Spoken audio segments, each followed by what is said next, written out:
Irmãos e irmãs, paz e bem. Hoje, dia 3 de dezembro, nós continuamos então essa nossa caminhada tão bonita com os Atos dos Apóstolos, fazendo esta caminhada do Evangelho com Paulo nesta reta final da sua vida.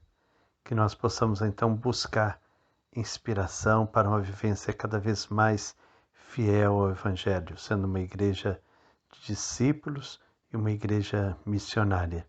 Façamos então a nossa oração. Deus Pai, Filho e Espírito Santo, fonte transbordante da missão, ajuda-nos a compreender vossa palavra, a testemunhar como as primeiras comunidades cristãs que a vida é missão, dom e compromisso. Que os encontros que faremos percorrendo as páginas dos Atos dos Apóstolos ajudem a cada um de nós a ser testemunha profética do Evangelho, numa igreja em saída de discípulos e missionários, em estado permanente de missão. Eis-me aqui, Senhor, quero assumir a missão de construção do vosso reino. Envia-me. Amém. Hoje nós vamos meditar então o capítulo 22 dos Atos dos Apóstolos, dos versículos 1 a 21, que diz o seguinte: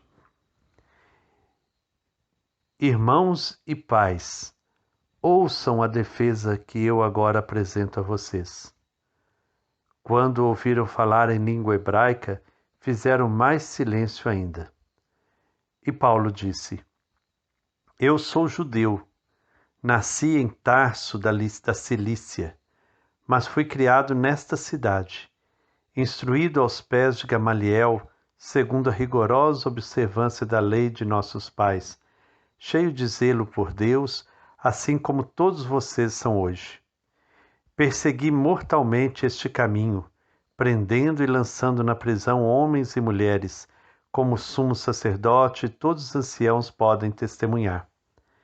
Deles até recebi cartas de recomendação para os irmãos de Damasco, e para lá eu estava indo a fim de trazer algemados os que lá estivessem, para serem punidos aqui em Jerusalém. Aconteceu que na viagem, estando já perto de Damasco, por volta do meio-dia, de repente uma grande luz vinda do céu brilhou ao redor de mim. Caí por terra e ouvi uma voz que me dizia: Saulo, Saulo, por que você me persegue? Eu perguntei: Quem és tu, Senhor? Ele me respondeu: Eu sou Jesus, o Nazareno, a quem você está perseguindo. Os que estavam comigo viram a luz, mas não ouviram a voz de quem falava comigo. Então eu disse: Senhor, o que devo fazer? E o Senhor me respondeu: Levante-se e vá para Damasco. Aí lhe será dito tudo o que está prescrito para você fazer. Como eu não enxergava por causa do brilho daquela luz, cheguei a Damasco guiado pela mão dos que estavam comigo. Um certo Ananias, homem piedoso e fiel à lei, estimado por todos os judeus que aí moravam, veio até mim. Ele se apresentou e me disse: Saulo, meu irmão, recupere a vista. E nessa mesma hora pude vê-lo. Então ele me disse: O Deus de nossos pais o escolheu para conhecer a vontade dele, para ver o justo e para lhe ouvir a voz diretamente de sua própria boca. Porque você vai ser a testemunha dele diante de todos os homens, a respeito de todas as coisas que viu e ouviu. Agora o que você está esperando? Levante-se, receba o batismo e lave-se de seus pecados, invocando o nome dele. E aconteceu que, quando voltei a Jerusalém e estava rezando no templo, entrei em êxtase e vi aquele que me dizia: Rápido, sai logo de Jerusalém, porque não aceitarão seu testemunho a respeito de mim. Eu respondi: Senhor, eles sabem que era eu quem nas sinagogas prendia e açoitava os que acreditavam em ti. E quando foi derramado o sangue de Estevão, tua testemunha, eu também estava lá, apoiando aqueles que o matavam e guardando as roupas deles. Então ele me disse: Vá para longe, para as nações que eu enviarei você. Palavra do Senhor, graças a Deus. Paulo, ou melhor, Lucas, faz uma apologia de si próprio. Todo o seu fito no discurso é explicar aos judeus a sua atuação entre os pagãos. Daí a tônica particular do discurso, que prolonga os elogios aos judeus e ao judaísmo até onde é possível. Quando não é mais possível, dá-se a inevitável ruptura. Paulo é judeu perfeito. Nasceu fora da Palestina, mas foi educado em Jerusalém por Gamaliel, neto do famoso Hilel. Em outras palavras, Paulo foi formado na mais pura tradição do farisaísmo, tanto que até foi perseguidor dos cristãos. Mas houve um acontecimento na estrada para Damasco que provocou a reviravolta. Paulo teve a experiência de Jesus ressuscitado, que mudou completamente a sua vida. Ananias é apresentado como judeu fiel e exemplar. É de Ananias que Paulo fica sabendo de sua futura missão, ser a testemunha de Jesus diante de todos os homens. Ao mesmo tempo, Paulo é batizado e começa a invocar o nome de Jesus. A parte mais importante vem agora. Paulo volta a Jerusalém. Isso é criação do historiador, pois essa volta nunca aconteceu. Paulo a nega absolutamente em suas cartas. Mas o que interessa é o momento. No templo, Paulo entra em êxtase. O Senhor Jesus lhe diz: Depressa, saia logo de Jerusalém, porque não aceitarão o testemunho que você dá a meu respeito. Em outras palavras, Jesus é agora o Senhor do templo. Ele substitui o Deus Javé entre os homens. É o Filho que recebeu a herança e se torna plenipotenciário. O templo se tornou lugar da sua manifestação.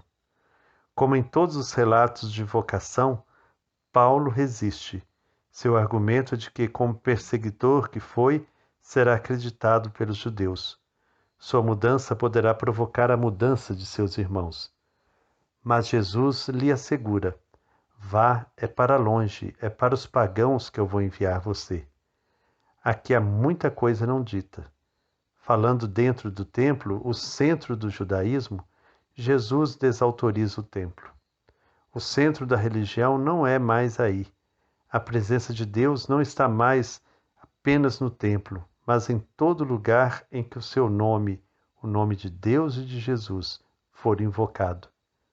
Compreendemos então por que os judeus só escutaram Paulo até esse ponto. A provocação era muito séria.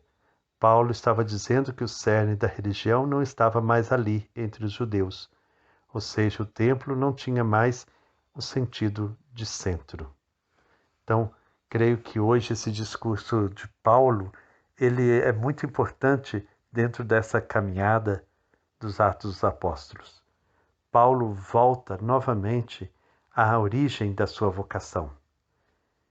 Me lembra muito Santa Clara, que dizia sempre: não perca nunca seu ponto de partida. Paulo volta com constância ao ponto de partida da sua vocação, da sua missão.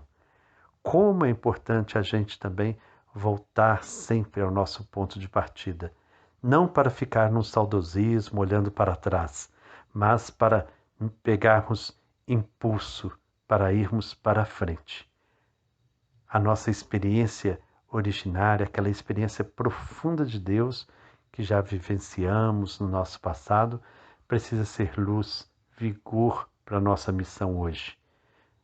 A conversão, a mudança de vida no caminho de Damasco é para Paulo um impulso para a sua missão. E ele acreditava que pudesse ser para os outros que o ouviam. Mas aqueles estavam com o coração fechado, não queriam acolher a palavra. O convite que eu faço então a você hoje é: volte ao ponto originário da sua vocação, da sua missão. Recorde tempos em que o vigor estava tão presente na sua vida. os momentos fortes de vivência de fé, de experiência de Deus. Eles nos animam para seguir adiante, para ir para a frente. Porque apesar das perseguições, apesar dos problemas, apesar de tantas dificuldades e desencontros, a missão segue. Nós precisamos seguir adiante, irmos de cabeça erguida para a frente sempre. Que o nosso ponto de partida nos leve à nossa meta. Que nós possamos então hoje refletir sobre o nosso ponto de partida, sobre essas experiências que nos impulsionam para a missão. Que o Deus, fonte de amor e de bondade, nos abençoe. Em nome do Pai, do Filho e do Espírito Santo. Amém. Paz e bem.